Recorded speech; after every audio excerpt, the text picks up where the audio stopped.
The shir today is in memory of Rebbetzin Weinberg, in addition to the normal zikaron for Kotoy, but it's also Rebbetzin Weinberg who passed away 2 days ago, wasn't it?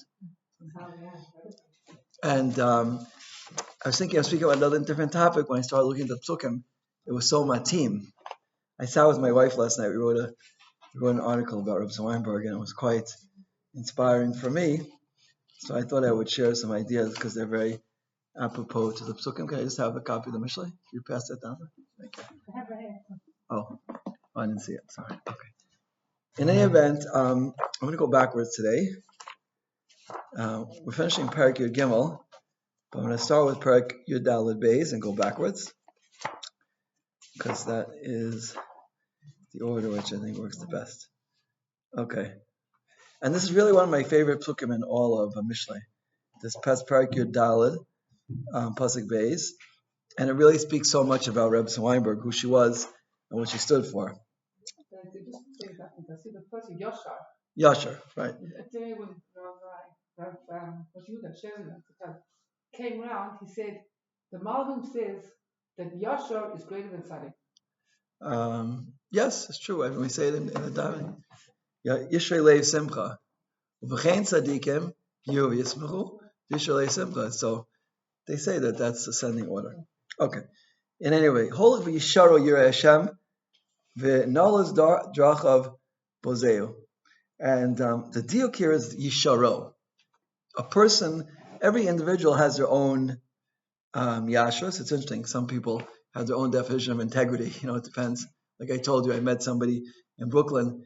He said, in the fabric industry, we believe that it's 51% cotton. You can write 100% cotton because rubo kukulo. So that's yisharo. That's his yashros. I think that's just stealing and gneim stas. But we're going to see from the Gra here is that each person has their own identity and what makes them and makes them special. And that's what a Yirei Hashem is. Somebody who fears Hashem, their own neshama has a special identity and they go with that. So look at the Gra here. Ki kol adam sarich le'lich b'derech hatzarich lo. Now the Gra is going to point out this thing. It actually brings us in Shulchan Aruch right in the beginning that let's say your tikkun is something which people think is a little strange. You have to work on something. Let's say you are too talkative, right? You speak too much lashon hara. You decided, I'm going to go on a Tainis Dibor, right? And people think, well, like who are you? You're going on Tainis Dibor. You're not talking, antisocial. But this is what you really have to do. One of my teachers, Rav Dan Segel, for all of El and Sersmi Chubi, doesn't talk, and it's difficult not talking. I remember one time I had some problem with my vocal cords. For 1 week I couldn't talk, and it was in a Sersmi Chuba actually. It was and people said, I'm so jealous of you, and I could get away with it. I just held up the prescription. But so this is a holy b'yisharo. You have to do what's right for you. Ki ein midos b'nei adam sha'uzulzu. Everyone's different. It could be your meter. You have a very interesting meter that has to be fixed up, right? A person is too funny all the time, telling jokes. Shlomo Zalman Auerbach told me once that he was a very funny person. He would go to a Sheva Brachas and people would be on the floor, But he was also very serious. He said, when the meter is necessary, I use it, And his son, Rav Zvi Auerbach, I don't think I've gotten there once. He hasn't said some sort of joke, I asked him once about davening on the plane, standing up. He said, yeah, you should do it, which was interesting because his father said not to. I said, but they'll get upset. He says, tell them it's good for the plane. The plane will fly better. So each person has to know what their meters are and how to work on the meters. And the Gra, can I just have a tissue? I'm sorry. And the Gra is going to say, don't be afraid that other people will think that you're, whatever, X, Y, Z. He says, "V'sarich l'gdigdor atzmo ma'od b'zeh." Someone else might not need that. The person's on a tiny zibor or whatever it might be. Other people don't need that, and they'll think maybe you're a little bit, off the wall. Right?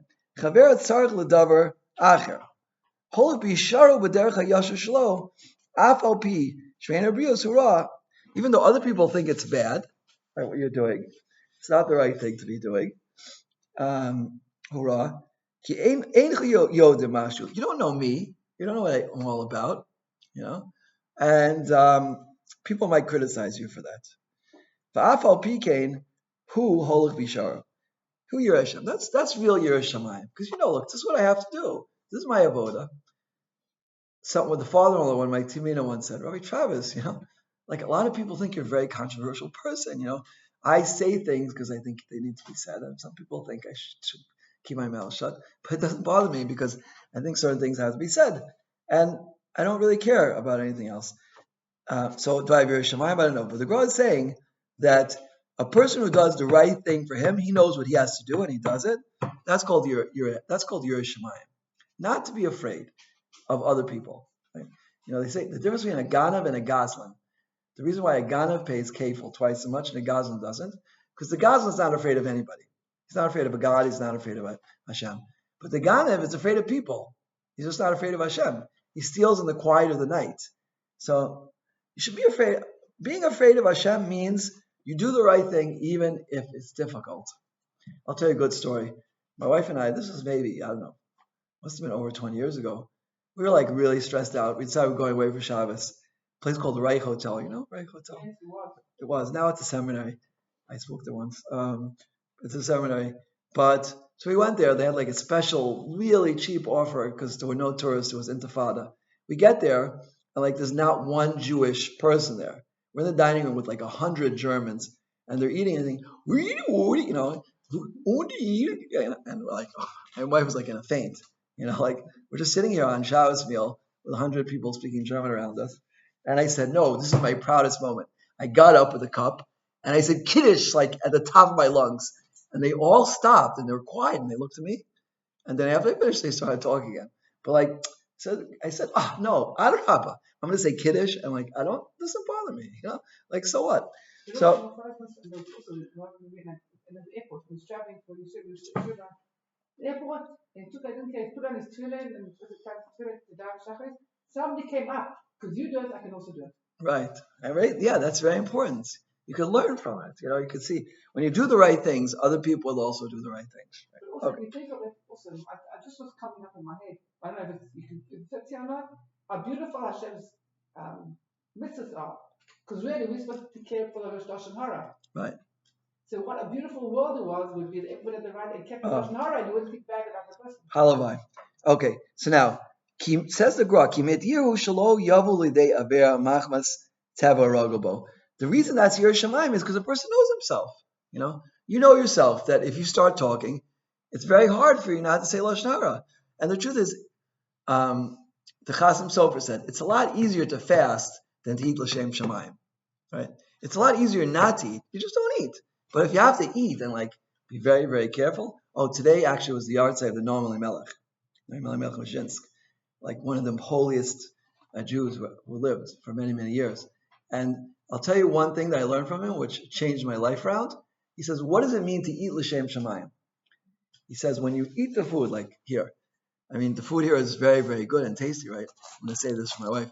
But you didn't drink this green tea, so you make a bracha. Baruch atah Adonai Eloheinu melech haolam she'akol names right. And you drink it and you enjoy it. And you think, Hashem, you gave me that pleasure. That's normally Melech says, that's eating L'Shem Shamayim, right? Because you take the pleasure and you use it to think about Hashem, right? But it's a lot harder to do that than not to eat, right? Because you have to remember that. And a person's like hungry and he puts the food in his mouth and then he benches and he's saying, oh yeah, there was some normally Melech about something. It's very hard when you're really hungry to do that. So the person who's holach b'yisharo, he knows his issues and he works on them, and that's called Yirei Hashem, right? And he doesn't care what other people think. It says the Gra, me shemisakem drochav. He doesn't go in the right way, but he doesn't do the things which he has to do because he's worried about how he looks. Lasos davra yosh beinayim, afal pi shit. It's raw. It's not good. And because that he's doing aver, he's not working on himself. Bozeo, that's called disgrace. Hashem knows what you should be doing, and you know what you should be doing, right? I've heard this many times from many Gedolim. They said everybody knows what they're meant to be doing. Something happens that we have to be, something happens, and we know that we should do tshuva, right?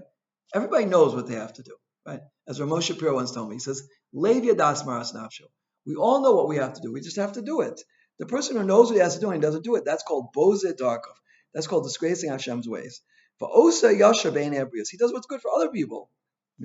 What will make him popular and look good. Who said? Reb Noach Weinberg. He said there's a difference between doing what's good and what looks good, right? You should try to do what's good, not what looks good, right? Okay. And don't care what people think, right? Yiras basar dam. V'hu masha amru, lama hichmiru, right, Torah. Oh, Baruch Shekavanti. He says exactly what I just said here now. The Ganev Gaza, I hadn't seen this whole piece yet. Right? Why is the Torah more machbid on a Ganev than a Gazlan, right? Someone steals in secret. He says, Kizeh shaveh kavod eved l'kavod kono. The person who steals in private, yeah, right, I'm sorry. The person who steals publicly, he doesn't care about anybody. But the person who steals in private, he's more worried about people than Hashem. So that's why there's a more serious punishment. That'll bring you to Yira.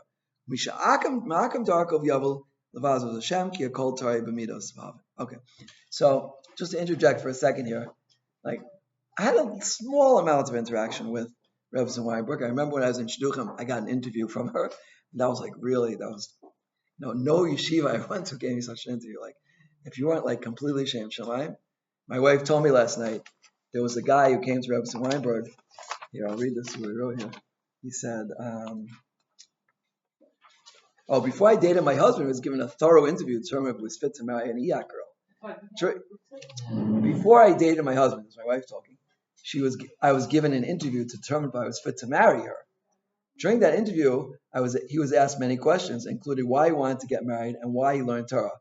Luckily, he passed the test. But not everybody passed. Listen to this one. Not all Bakrim were so fortunate. One Bakr unwisely replied they enjoyed learning Torah because it gave him intellectual stimulation. The Rebbetzin said, such a boy is not fit for our girls. Anyway, but she really believed in what she was doing, and she was very solid about it, And she was, a little bit tough, and my wife said she was a little bit of a tough teacher, One day she called her in the office. She said, I'm throwing you out of the school. I said, why? He says, because you've outgrown our school. It's time for you to move on. Right? And, girls would say things, and she was a little bit, she wasn't so easy with them. But she really, really cared about these girls growing. And it was she was an incredible person. Right? And the truth is, when she had her school, there were very few people involved with women's kiruv, and she was really a pioneer, as her husband was, right? But she was really a pioneer, and just not pioneer, but she really wanted to take girls from no background and turn them into Rebbetzins. I remember I was one time in California. Dick Howard's, Dick Howard's, yeah, yeah. So he said, "Oh, your wife's a shotgun. We need more Rebbetzins, to marry the Asian boys." But she really wanted her girls to be really, really solid and really grow. And she didn't care. Oh, a girl's a Baal Shuvah and have her marry a boy from Brisk. How can you do that? No, she wanted her girls to get to the very, very top. I just told someone a story today. It was Purim about 9 years ago. We were making our Kol Sudan, and I was a little bit Adol Yada. And 5 Bachrim came from Baal Shiva. I said, you know why you boys are not the Gadol Ador? He said, because you don't think you could be it. But if you wanted to be, you could achieve whatever you want. I had an interview. Someone came to my call today. He said, I really want to grow, but I'm a little bit hesitant. I said, you just have to shoot for the very, very top, and Hashem will help you. And that's what she did. She held her girls could get to the top. And my wife came over 30 years ago from Brazil, and it was very different religious atmosphere over there. And she told the girls, in Brazil, there's very little going on there. Be very nice to them, be makar of them, this. And she built, a real teacher. I told you the story before. It's extreme, right? But my Rebbe in Yeshiva, for 2 years, every shir he called me an idiot, or some other, form of criticism. And one time I said, Rebbe, sometimes we call it idiot. I feel bad. So he takes my arm and he twists it. He said, you idiot. He said, you think if I didn't think you'd get somewhere, I would call you an idiot? Okay. So it wouldn't work today. It wouldn't work today, no. It's a different generation. But I'm just saying. Yeah, but we like color classes. She used to say, don't get upset. The boys, when the men learn, they call all names to each other. Yeah, but not to your wife. But the point is, my daughter was in Gateshead, old Gateshead, and Rav Tadris Miller, right? And there was about 100 and 150 girls there in the class. And one time she came in, and he says, "You girls did not prepare today." He said, "This is a disgrace to Torah," and he walked out. And my daughter told me that. I said, they don't even do that to the boys anymore. But look, there's really a big mile in being tough. But like you said, the generation can't take it. Today you have to know how to do it, like gently, gently. I remember my Rebbe, Shlomo Brothers, that's how. It was Erev Rosh, and I think I maybe told you the story before. And I called him up, I asked him a question. I said, I read, and Rav Chatzkel Levenstein says that a one-day-old baby is judged Rosh Hashanah. Like, what is he judged for? What do he do? A one-year-old baby. He screams at me, "You stupid American," he says. "It's Erev Rosh Hashanah, that's what you're thinking about? Do tshuva." Anyway, so look, believe me, that was, I took it hard. But look, I don't know. My Rosh Yeshiva, Rav Tzvi Kushlevsky, right? We were in Shir, it was 150 people. And he would say, whoever answers this question will get a title, a Torah. So if someone would answer, he would scream, "I'm Haaretz!" in front of 150 people. He said, but don't feel bad. You really deserve to be called a bore. A bore is an empty pit, right? The way you answered, it's like your brain is just an empty pit, And like, okay. And we grew from that because it made you very, very careful how you speak. Rav Tzvi Kushlevsky had every Motzi Shabbos, he would learn with the Brisker Rav, when I think he was 17, 18. And he said sometimes he'd walk around the house 10 times and he wouldn't walk in. He said, if one word wasn't 100% straight, he would be torn to pieces. And the Brisker Rav, he was really sharp. I think I told you once, Rav Shlomo Zalman Auerbach, I was by him, and smiling or something, right? I said something he didn't like, right? And he screamed at me for 30 seconds. And then just smiled. He said, "Do you have any other questions?" And I said, "Yeah, I do," but I was more careful. So that's the thing. Part of the reason you can't get away with that today is because people just crumble, But the truth is, if a person is really interested in the midas HaTorah, then you just keep going, Avram Avinu by the Akedah, it says the sun came with wind and fire and rain. It didn't stop. He did the same thing to Yitzchak, right? And he didn't stop. Finally comes, I tell you this medrash before, he comes to Yitzchak, he says, "You know what, Yitzchak, if you die, then Yishmael will get all your toys." And the medrash says he broke out in sweat, he stopped, he wanted to go home. It's a Peladik medrash. So Rosh Yeshiva Rav Meisman, who was also he knew how to scream really well. So he said, we could deal with the big things in life, we can't deal with the toys, he gave an example. The toys, I'll explain. The toys are like the little things that get us, Like he said an example. There was a Bachar in Yeshiva, this boy was brilliant and this, and he was a massmate, everything going for him. But he got too much dust on his shoes. So he went get home and he gave up everything, He could deal with all this, but just not the dust. It's the small little things. Like my toys with my roller skates. When I was growing up, I had roller skates. I brought them here to Israel. When I would be at a chasna, I would use them. One day I got home, they were in the garbage. My wife threw them out in the garbage. Because she said, it's not appropriate Rosh Kol with roller skates. And then she asked Rabbi Zil Auerbach, he says, "Yeah, you should throw them out." But it was my toys, We feel very connected to the things that we had growing up. It might be habits, it might be things. And that's Holik V'Yisharo. The person who's really Yasher knows, Rav Shlomo Zalman Auerbach, he used to smoke. And one day he was walking in the street, he saw a sign, "Smoking is dangerous." He took the pack of cigarettes, he threw it down, he never smoked again. Right? And that's real Yashrus.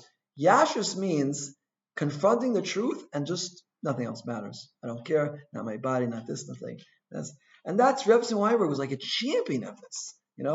It's my wife told me a story. The girls in the Shemrei wore pants. And she got a lot of flack from the people in Kiryat Sands, She said, I'm not supposed to say this, but I'll say it anyway. She said, "There'll be more from than you in a few years, What are you worried about?"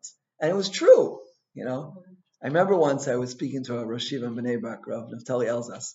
He had a yeshiva called Marbi Torah. And he said, the girls, it turns out, these are really, they're really, really strong in their hashkafa and they're learning. So, somebody, you want to say something? Okay, let's go on because we have very little time. We have to finish at 9 today. And I want to go back now and do a few psukim. What I really want to get to is Pasuk Aleph, but it's built on the other psukim. So let's just do very quickly 3 psukim. And maybe we'll even do a little bit outside. The 3 psukim we had left in Parak Yud Gimel was Pasuk on Parak Yud Gimel. Let's see here. Pasuk, right, Chav Gimel, Chav Dalet, and Chav Hey. Okay. So Pasuk Chav Gimel says like this: Rav ochel near a Roshim, v'yesh nispa b'lo mishpat. Right. Right. So what does that mean? So it's talking about giving to aniyim, says the Gra. Right. We're supposed to give to aniyim, and you shouldn't say if Hashem wants these people to be poor, that's His decision. Right. And Hakadosh Baruch Hu chafetz b'hem. Right. Lama eino nosen lechem b'atzmo. If he really wanted to feed them. Right. What does near mean? Rav Achad Roshim is poor people. Near usually refers to an unplowed field, but I'm not sure what it means here. Let's see, maybe it answers. Kamo she'amar tornis ropus harashra b'kiv. He asked him that question. Hashem doesn't want poor people, so why did He create them? And He says, we need poor people. Sarach adam la'aniyim. Why?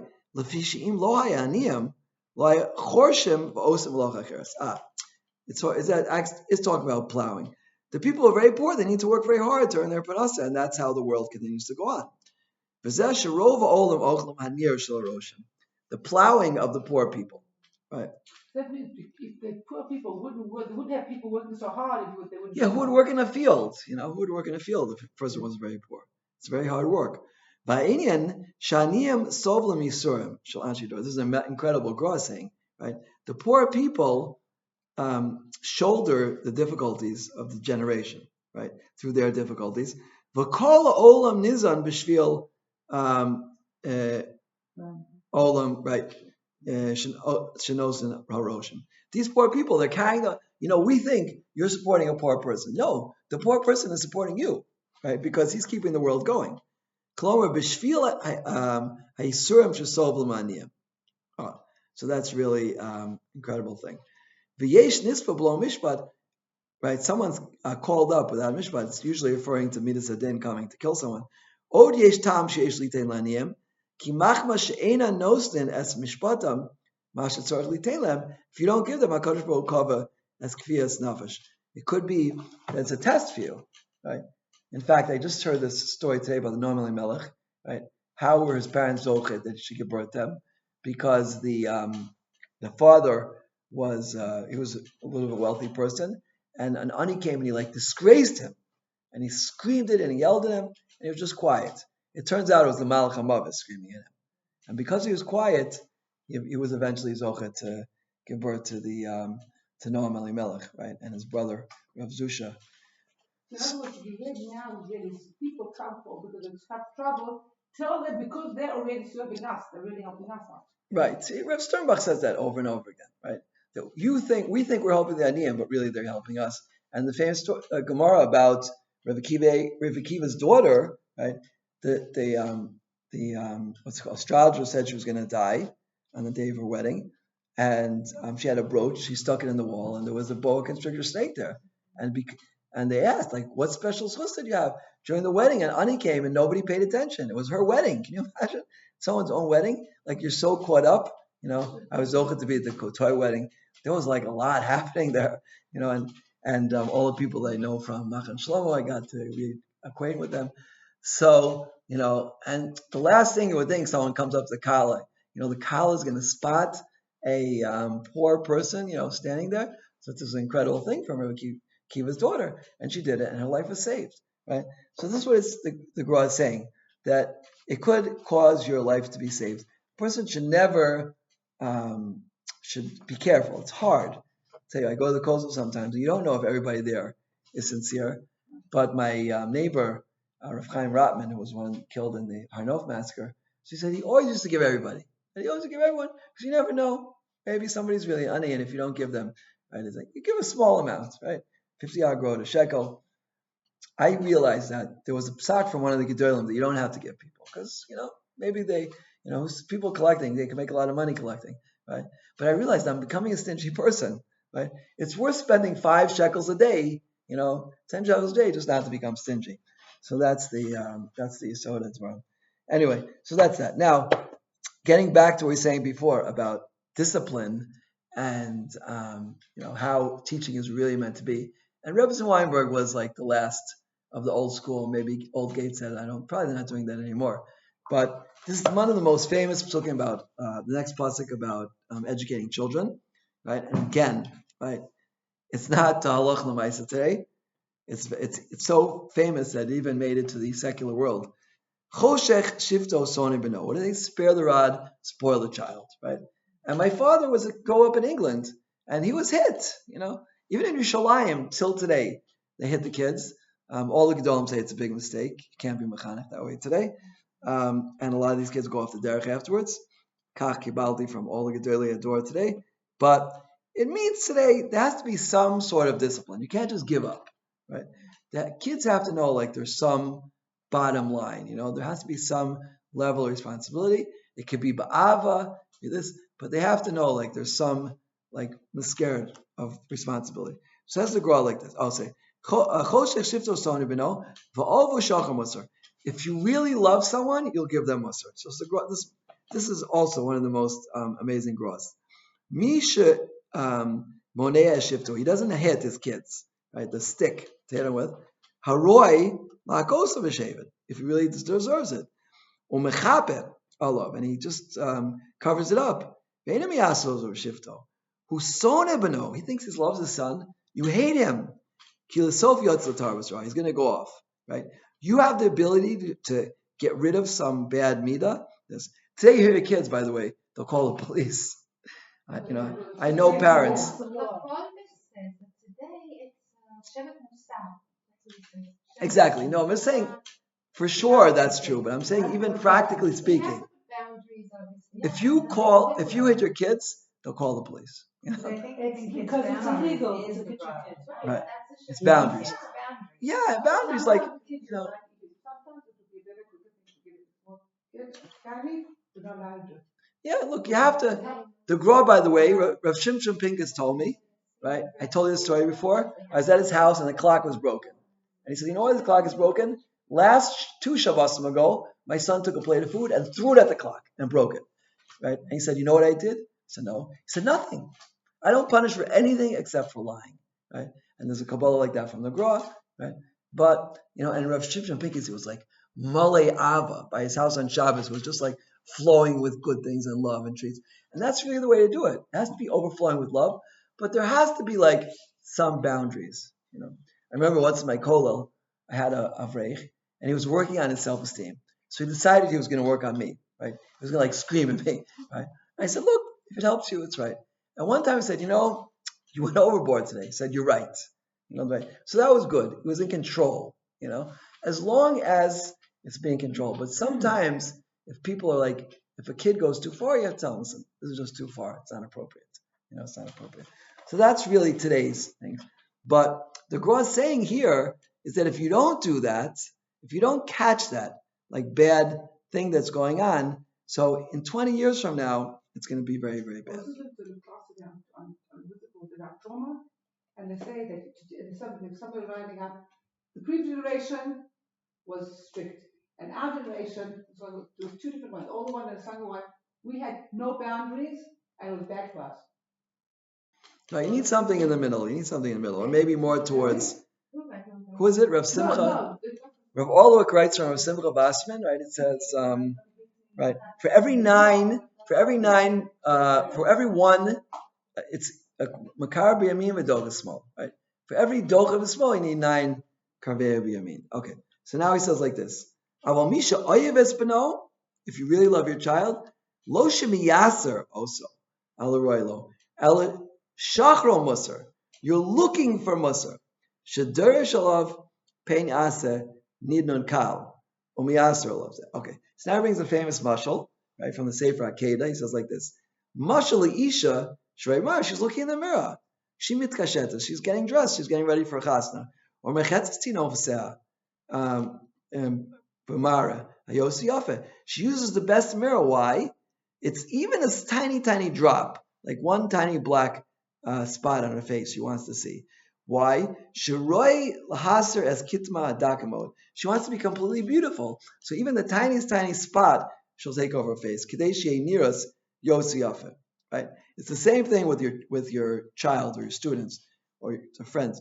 Dorish yosav laso ashrasa miyasro solze. You try to find even the small points in their personality that needs fixing. Even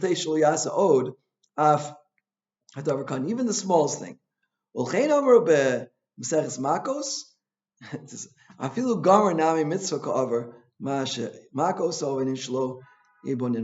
Even if he's perfect, hit him once in a while.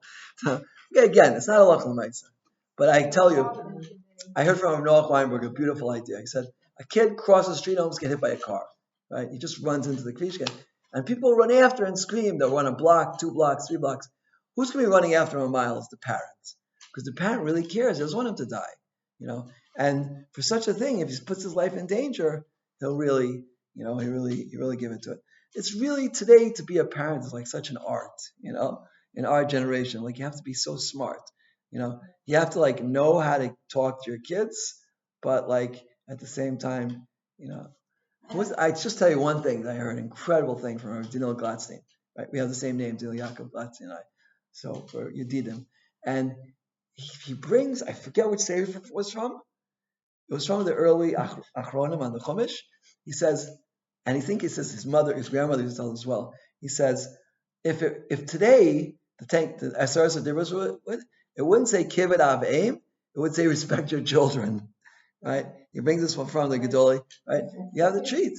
Oh, and he brings from the pasuk about Lavan, right? Lavan, where it says when Yaakov came to the well and he saw these shepherds, he says he calls them Achai, right? Achai, and says one of the Mepharshim over there says that you have to treat your children today as siblings, right? That's what he says because what. I heard it from Rav Gladstein. I forget who we brought it from, but it was very reliable source. He says, I don't know if you're allowed to say that, but he has a book, he put out a book now. Who's this? Teenagers. Dan Tiomkin. Tiomkin, yeah, for sure. He's very much into teenagers. Right. So he brings that example. Right. Anyway, look, but the idea is still, the concept we have to still be aware. Right, is that sometimes I was by someone's house for Shabbos, and they had a boy who was very, very smart boy, and he knew he was smart, like he was 9 years old and like really. And I said, listen, you have to be careful because in the Israeli system, like someone who's very smart is going to get a lot of kavod, and that's going to make him a bal gaiva, and that ruins everything. I got a phone call today. I got a phone call today from Asher Areli. Asher Areli called us up. Why? On Purim, I go to the Gedolim, so I went to Rav Asher. He was walking out of his house with his wife, and I wanted to give him a copy of Yedidya. It just came out in Hebrew, and his wife works in Bnei Sarah. And he said, I'm sorry, we're traveling. I can't take the book now. I can't. Anyway, so he calls me up. He calls my wife and he says, I felt so bad. Your husband, I read his other books, and they're like so amazing. Yeah, I want to get a copy. Like, please have him send it over. And like, this is a person, he has 1,000 people in his shir. And someone told me every Maggid shir in the world, before they give shir, they'll do shir. And he called. Somebody told me that. They said something. Somebody was learning the mirror. I said, who's shir? She said, well, it doesn't matter anymore because they all had to take it back from yeah, they're either Rav Asher or it's Talmidim. But anyway, so I write in my book, Encounters of Greatness, right? There's 2 types of people in the world. People who met Rav Asher and didn't meet Rav Asher. And I was telling someone today, if you didn't meet Rav Asher Ailey, right? So like you don't know what a Nava is. Right? I watched him once at a bris. He was talking to his mother. It was just like this was somebody who was like standing in front of Hashem. Right? I want to just get my other sefer came out, my first sefer, which was Mizmor Soda. He called me up and he like thanked me for including me in his sefer. And it's like, the thing is, he's not faking it. He really means it. Says Rav Chaim Volozhin that the level of a person's Torah is according to his anava, and the more anava you have, the more you will understand Torah. If we had Moshe Bein's anava, we would be on his level of Torah, right? So the point is, I said, like, this is very dangerous. So I said, listen, I have a Talmud who lives in this neighborhood. I'm going to set him up with your son, and he's going to guide him. And Baruch Hashem, it works very well. I said, be very careful about gaiva, because he has, he's a very good boy, but he has gaiva, and like it's a little bit developed here in this country. So you have to be careful, right? But that's something you have to show at a young age, because what happens if you let it grow and grow and grow and grow and grow? By the time he's 22, like which girl is going to be privileged to date me? They're lining up, and it's true, they do also. That makes it worse. And they're offering a lot of money. The guy is like so bloated up. Forget about it. He's not going to be a Talmid Chacham. Yeah? Because you can't. Chazal say you can't have Torah and Gaiva in the same place. It just doesn't go. You have to have a number. So that's the thing. With our kids, you could see when they're young. It's interesting. My daughter has triplets, and Baruch Hashem, she had other children now, and you can see like each of them is very distinct personalities, and you can see even at a young age, like what are their midas, whether they're very good midas, whether they're very bad midas. And chinuch, you really have to be so smart today. My Rebbe, Rav Shlomo Bravdi, was such a smart person. Like he knew how to put me in my place, yeah, but like in a very covetic way. And I could see now, like he told me things 20 years ago, which are just I'm understanding now. That's like such a brilliance in chinuch. So you have to, chinuch today is just more complicated. When you could hit your kids and they would just say, "Oh, I'm sorry, I did the wrong thing." But today you have to be really. Who told me this? Rav David Morgenstern told me his daughter. She knows how to teach and just like give kids a look and then they stop. Like how to do that. How to just be a certain amount of awe, but at the same time love. Okay. Wow, we don't have much time. So let's just see the next pasuk, and then we're gonna look at the sheets here. Sadik ochel. Oh, so again, anyway, Rebbetzin Weinberg. She was a mechanic par excellence. She knew how to talk to these girls, and she really knew how. Look, it was the cutoff point, right? When you could still get away with like real chinuch, but she was very loving and kind of this. But she knew how to be firm, And like a girl would say, "I can't do this." She said, "No, you can. You really can. You can do it." And she was generally right. So that's the thing, is that we have to learn from that midah. Just take it a step down a little bit. Okay. Tzadik ochel svei nasho. What is the pasuk? It's the last pasuk in Yud Gimel. Tzadik ochel svei nasho, ubeten rishoyim techasar. The tzadik eats just to be satisfied, right? Just enough to be satisfied, not more than that.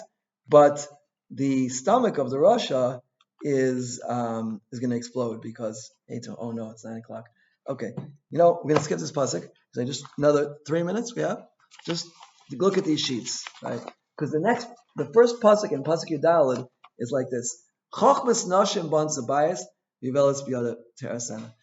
The wisdom of a woman builds the house, yeah, and the avelis biyada terasena. But if she acts with foolishness, Yivelis is hastiness, right? Hastiness. There was a word in French you told me once, no? For hasty. Okay. Impulsive, right? Impulsive, right? A person who's impulsive, that destroys the house, right? But a woman's wisdom builds the house. So I just want to show you two things here from the Ralbag and the Alshich. We'll finish with that, right? Look in the bold here. Chachmas Nashim.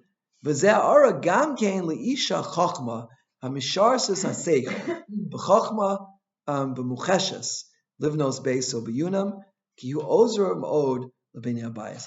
A woman who uses her innate bina that she's given, women have bina ser, she uses it, right, for the productive things and for helping her husband, helping her family, helping her whole household, right? That makes the home, right? But if she doesn't do it, right, or she uses it for not good things, then that destroys the home, right? So, and just now take a look at the Alshich here, the part in bold here. Kiyesh lekel yad isha tova lahastik v'yasher's baila. She can build her husband.